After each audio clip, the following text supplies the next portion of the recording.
నా పేరు డాక్టర్ సువర్చల. నేను జీవా ఫర్టిలిటీ సెంటర్స్లో సైంటిఫిక్ డైరెక్టర్ని. సంతానలేమి సమస్యతో ఒక జంట బాధపడుతున్నప్పుడు ఒక చిన్న కారణం ఎండోమెట్రియోసిస్ కూడా. అంటే 40% 40% దంపతుల్లో ఆడవాళ్ళలో ఈ ప్రాబ్లం సంతానలేమి సమస్య ఉన్నప్పుడు ఒక 10 to 15% ఎండోమెట్రియోసిస్తో బాధపడతారు. ఇందులో ఏంటంటే ఎండోమెట్రియోసిస్ ఏంటో కనుక్కుంటే మీకు దీనివల్ల వచ్చే కాంప్లికేషన్స్ కూడా అర్థమవుతుంది.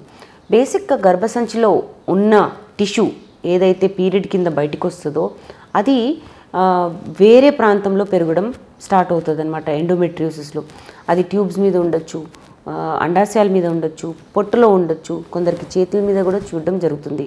ఎప్పుడైతే గర్భసంచి పీరియడ్ కోసం రెడీ అవుతూ ఉంటుందో అలాంటప్పుడు ఈ టిష్యూ ఎక్కడైతే పెరుగుతుందో అక్కడ కూడా బ్లీడింగ్ అవ్వడం స్టార్ట్ అవుతుందన్నమాట. And depending on the stage, అంటే ఎంత సివియర్గా ఉందో దాన్ని బట్టి స్టేజెస్ కూడా ఇవ్వడం జరుగుతుందన్నమాట.